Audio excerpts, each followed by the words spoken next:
I don't know what's more confusing, learning astrology or just being a human. Moonday Musings is here to help with that.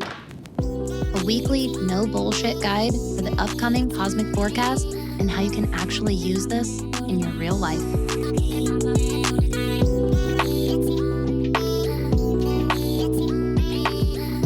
Hello, neighbor. Happy Monday, my friend, and happy Moonday. Welcome back to another episode of Moonday Musings. If this is your first time here in our witchy little neighborhood, hi, I'm Danny. I'm that witch next door. I'll be your host, your mentor, your guide, your spiritual bestie in all things modern witchcraft and cosmic living. And this week, we finish out Leo season 2025. We get ready to head into Virgo season 2025. And we also have our Virgo New Moon. I just want to pay special respect to my shirt, which I got at the haunted market out here by a local maker. It is, I'll drop it in the links. I don't want to mess up. It is Wicked Wonders, and I'll make sure to drop their information in the show notes. It's a really good quality shirt and screen printing. Just after my little horror fangirl heart, it says gore horror, and it's got like all the best like horror movie symbols and characters and such on there. So have to shout out the local maker and the awesome horror shirt. And if you have a local haunted market come near you, go and support all the local makers there. It was so fun out here in New Hampshire. They had it in Manchester. So let's talk about the astrology of this week, what it means, how we can direct it, harness it, and apply it practically in our real, regular, day-to-day lives as magic makers and modern witches. So we had last week our last quarter moon. We were just coming off of that full moon in Aquarius over the weekend. Then we moved into our last quarter moon. So our last lunar check-in was all about like, how are you doing? This is kind of a time for releasing, shedding, letting go. Getting rid of shit also might have been the vibe of the moment for you. How are you doing this week? Here's this week's lunar check-in. We are coming up on a Virgo new moon. We are in the final days of this current lunar cycle, and we are in the waning crescent, moving into that dark moon and new moon stage. How are you doing? I would encourage you to maybe jot that down somewhere. You don't have to make it long. You don't have to take tons of time to do this. But I want you to use these little weekly lunar check-ins here on That Witch podcast, very similar to what I do for myself and what I help my students in That Witch School, my monthly membership, do every month. Twice a month, we check in at the new and the full moons, and we do some shadow work together. We have these like really front-facing healing rituals and opportunity with one another, and we do this big check-in. We talk about the astrology, and so when you show up to this and you do shadow work group regularly, you start building this data for yourself, and you start being able to reflect back at previous moons and looking at, isn't that interesting at that new moon? That was also happening for me. Isn't it interesting that that full moon felt completely different than this full moon? That data can be incredibly helpful. Get in the habit of anytime you pull out your journal or anytime you do like a little mood check-in or vibe check-in like this for yourself, make a habit to write down, yes, the date. I like to write down the time because I like to know later if I was writing it at daytime or nighttime. And then write down the phase that the moon is in, which is what tells us what stage of the lunar cycle we're in. Write down the sign that the moon is in, and write down the day of the week. And over time, as you've kind of written some keywords, you could even just punch in a couple of emojis on your notes app. But over time, as you go back to look at these things, you are learning more about astrology in general, but you're also learning more about how astrology is showing up uniquely for you. And you are also doing these regular, consistent, energetic check-ins with yourself, which is also just really, really helpful. So this week we are doing our final kind of shedding and releasing, maybe even some banishing. And we're stepping into a space of introspection and reflection. When we go into the new moon and we go into that dark part of the lunar phase, we are being shown what we can only see when our eyes are closed or when we are in the dark. Remember that the new moon is filled with illumination, just like the full moon. It's just that this illumination is specifically what we can only sense, experience, realize, or quote unquote see in the dark or with our eyes closed, using our other senses, so to speak. Okay. This is why we really go inward. We dive into our shell. Now, this is a really kind of beautiful new moon portal progression, astrological little timeline we have here this week. So we start on Friday, on August 22nd, 4:33 p.m. Eastern Time. The sun moves into Virgo, and Virgo season officially begins. Depending on your location and your time zone, in the early hours of the morning, or potentially in the late hours of the night, it depends on where you're at. Eastern Time, this is taking place on Saturday the 23rd at 1:24 a.m. Okay, so the middle of the night. The moon is going to move into Virgo and open up that new moon portal. So the sun will have just fresh moved into Virgo the day before, really a handful of hours before in a lot of ways, less than 12 hours before. Then, right after that, the moon is going to move into Virgo and open that new moon portal. Newness, freshness, fresh starts, new beginnings, really, really big with this one, almost like brand fresh new little baby in a lot of ways. Really starting over energy. And this makes a lot of sense. We talked last week about how we were at last quarter, and we're in a lot of last quarter moon is a great time for shedding and letting go. But this also just really naturally connects to Virgo energy in general. Virgo is a refiner. Virgo is an improver. Virgo is an alchemist and can survey an environment and go, okay, what needs to stay, what needs to go, what could stay, what could go, what's for the best, what's for the worst, what's most efficient, what holds us back, and can manipulate and morph and bend whatever it needs to create and eliminate for the most efficient, for the most improved, for the most refined experience. The one that makes the most sense.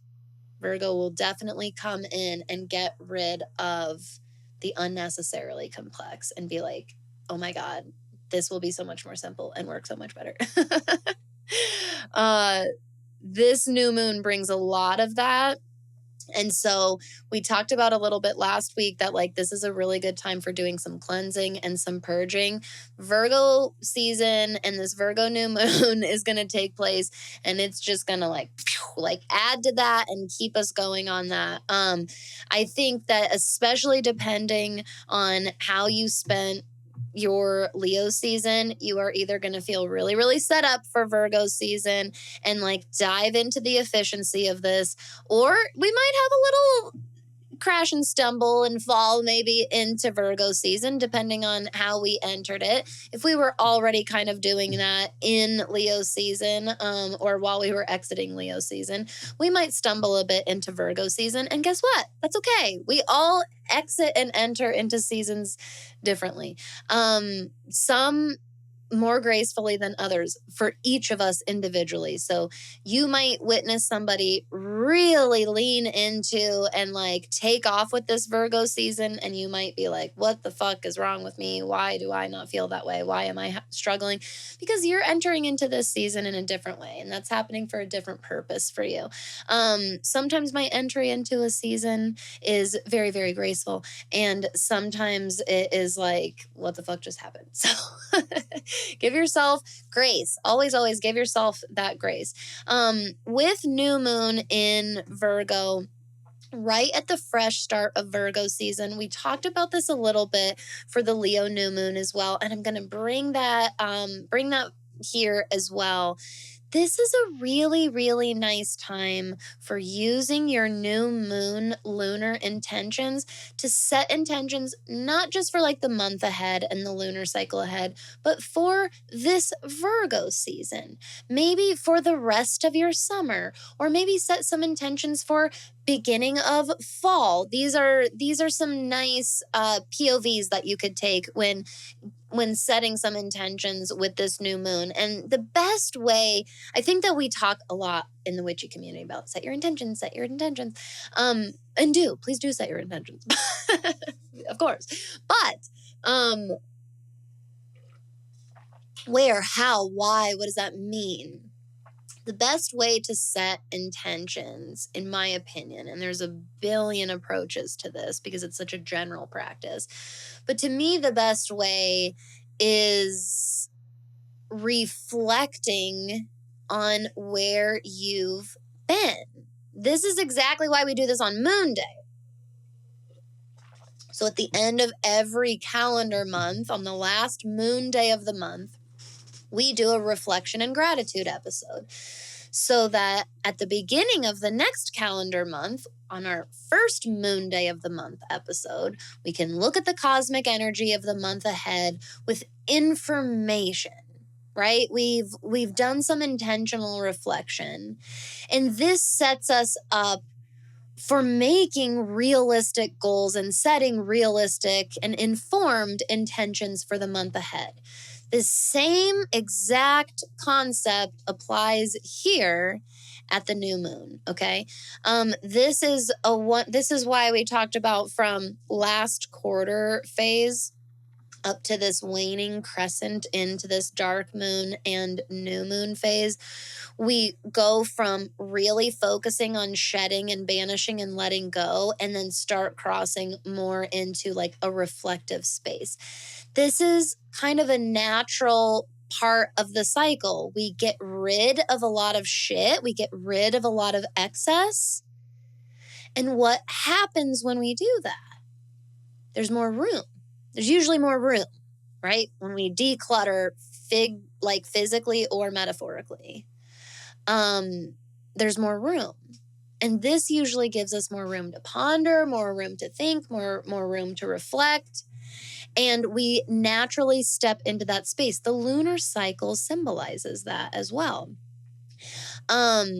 Use these reflections, use this time intentionally to look back at, again, this is really what feels best for you. You might find that lately you've been reflecting on like this summer, for example.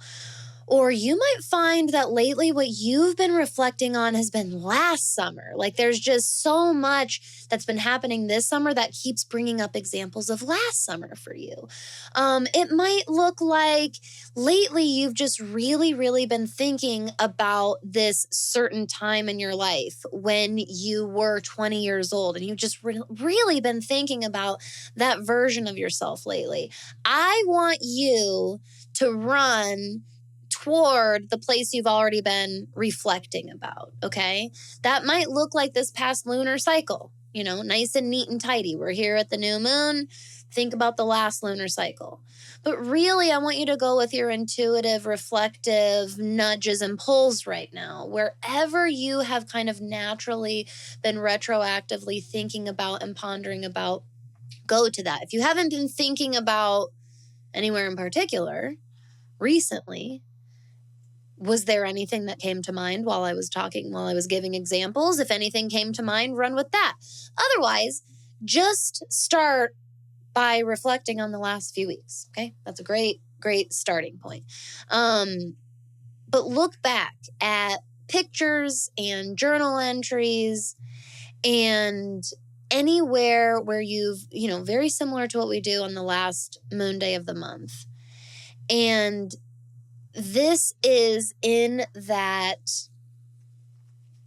Virgo approach.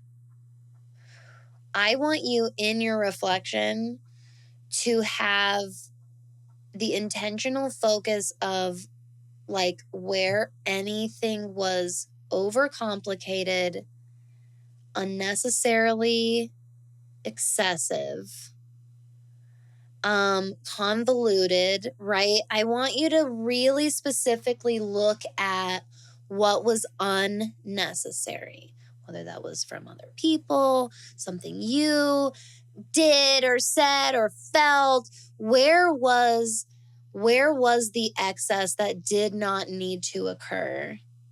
Because I think a really helpful intention for this new moon in Virgo is trimming off that excess and releasing it and saying, hi, universe, I'm not really effectively using all of this energy. Here you are.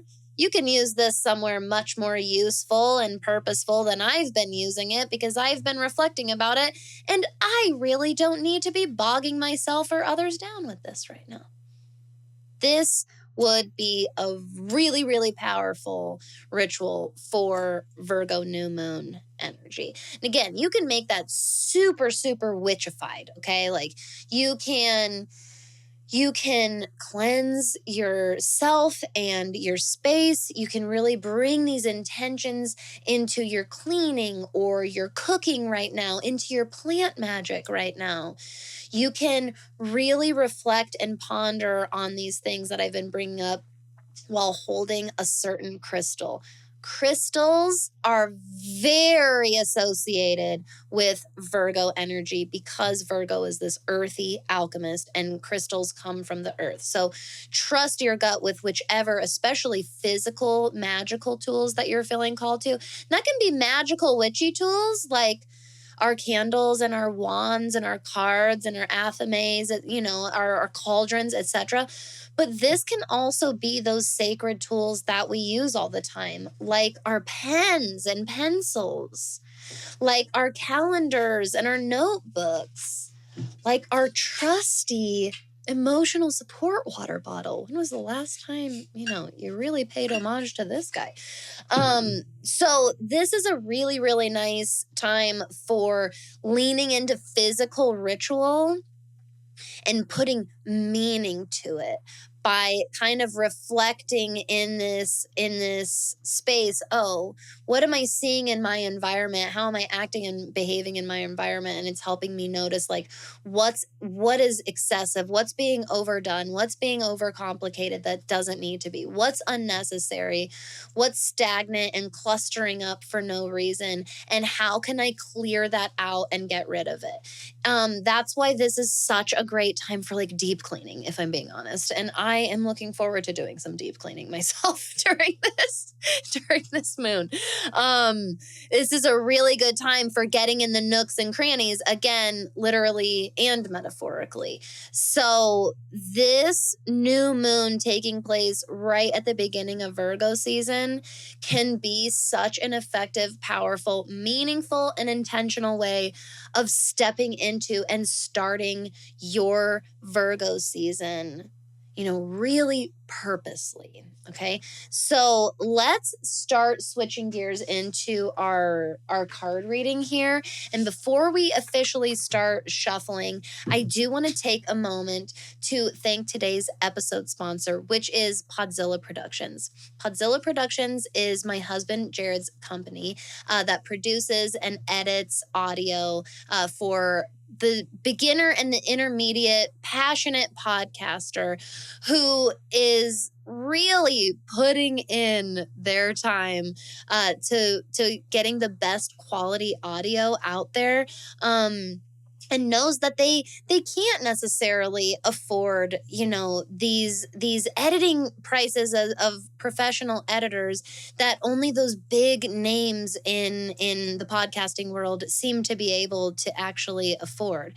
Podzilla Productions exists. You don't have to get an app that just edits your audio for you and basically an AI generated editor is going through your audio and giving the same one size fits all editing job to your podcast that they're giving to the next podcasters, regardless of what type of mic you're using, what type of room that you're recording in, your natural vocal inflections and levels.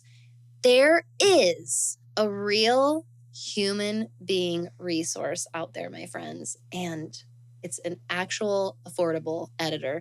Jared has well over 17 years of editing, producing, mixing, and working with audio experience. And he is truly a perfectionist who believes in bringing top quality professional editing services to the starting and intermediate podcast host. My friend, I know that you have had certain episodes with certain guests or glitches in your mic or your editing software, your recording software that resulted in a problem that ended up taking hours, if not leading into days or weeks of a DIY attempted fix-it problem. You don't have to waste those precious hours anymore, and you can give your audio to somebody faster and more experienced so that they can turn around a beautiful sounding podcast with crisp, clean audio that is just right for your voice, because it's a human editing for a human, so that you can get back to what you do best, which is nurturing and creating the content for your beloved podcast.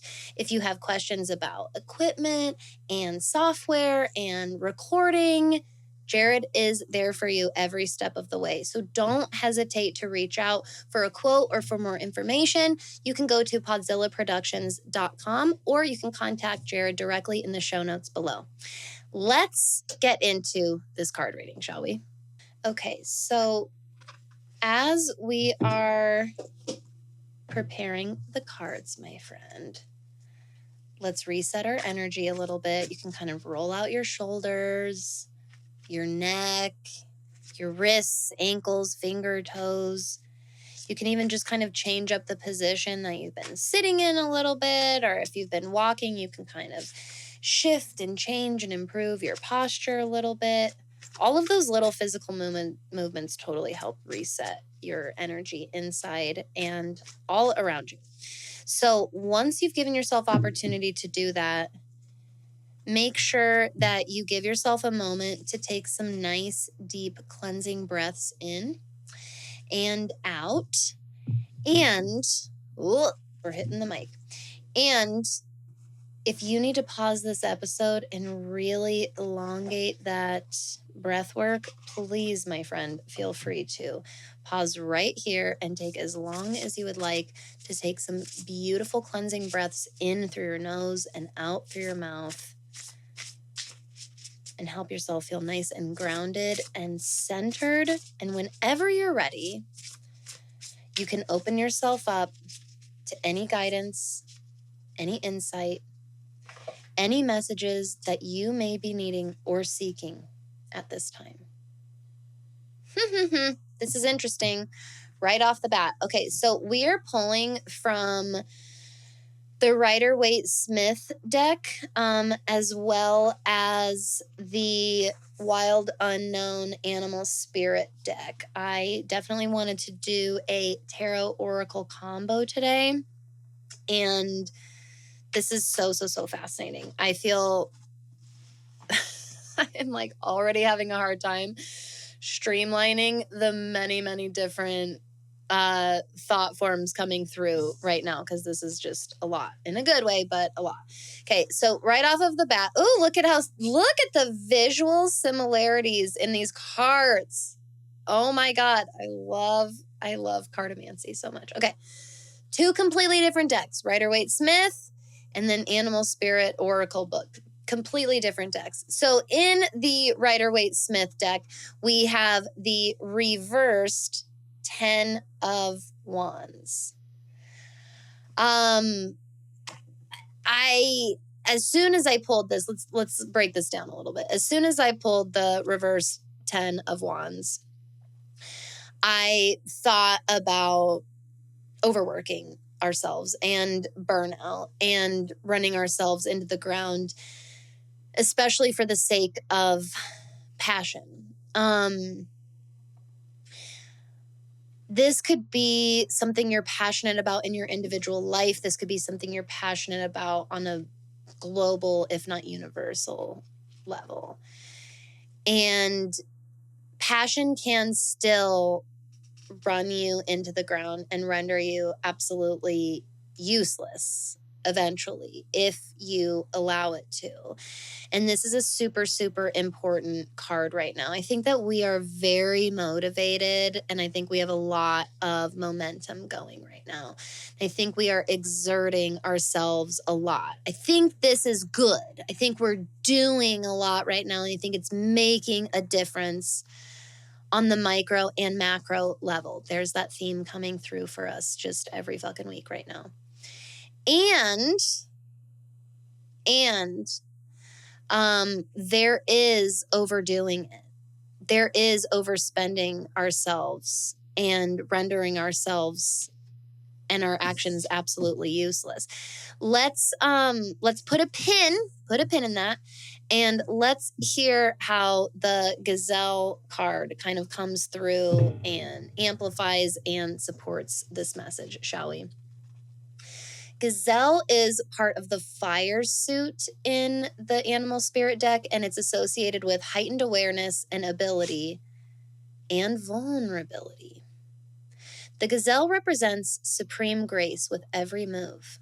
This awe-inspiring beauty emits sophistication and elegance. Gazelle personalities are often hyper-aware of their surroundings, bordering on hyper-vigilant, which can inhibit them from enjoying the beauty they've spent so much effort cultivating. No more worrying about all those predators out there in the wild. When this card appears, it's time to get back to the present moment. Sit down, find your breath, and acknowledge the bounty that surrounds you. Let it nourish your gentle spirit.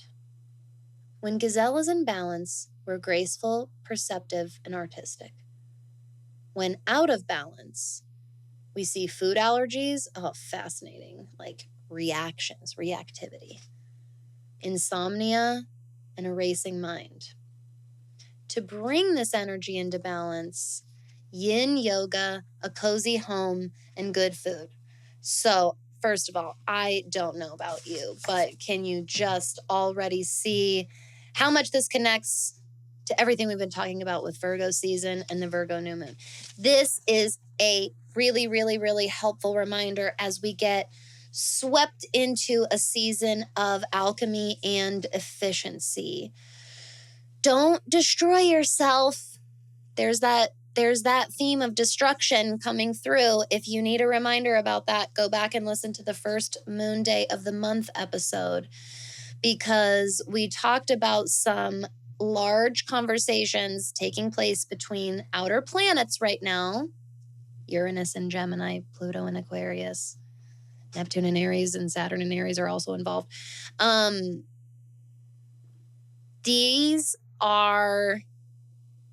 There are opportunities for destruction destroying ourselves, destroying environments. There are things that need to be destroyed and that need to be brought the fuck down. So in some aspects, I'm really stoked to see a lot of this energy, hoping that it destroys what needs to be destroyed. It's also naturally going to bring up for us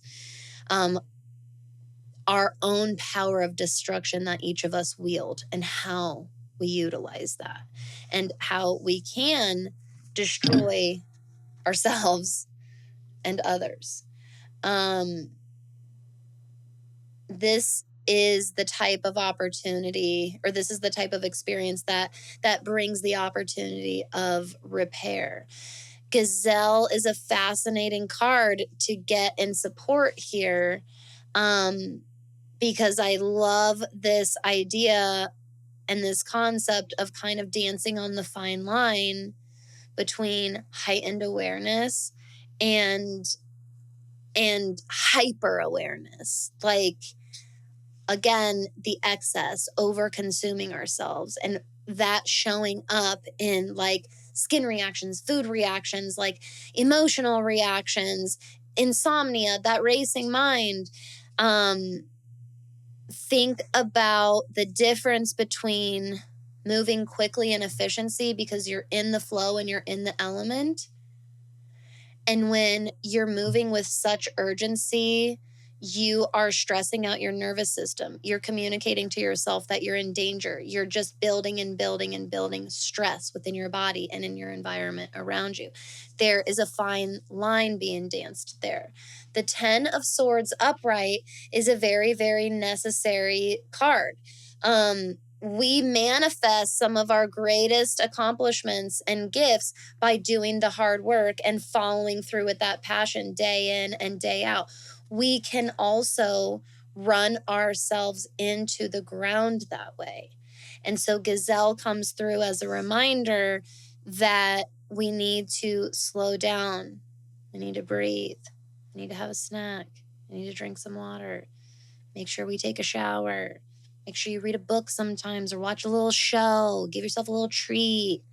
Like, chill sometimes. It's more powerful than it feels in the moment when you're like, yeah, later. Yeah, later. I promise. So, good big messages coming through today. Super, super. I love this.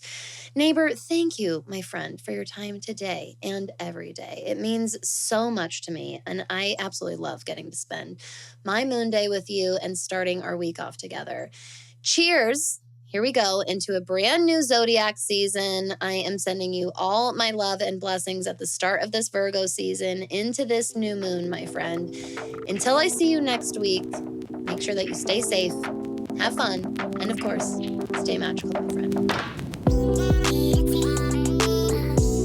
If you are a big fan of That Witch podcast and everything we do here in our witchy neighborhood, I would be so grateful if you could head over and give us a 5-star review on Spotify and Apple Podcasts. This is something that helps boost our reach for the show, and it lets so many others know that what they're getting here at That Witch podcast is really, really good quality stuff. It only takes a couple of minutes and it's totally free, and it makes a huge, huge difference from one witch to another.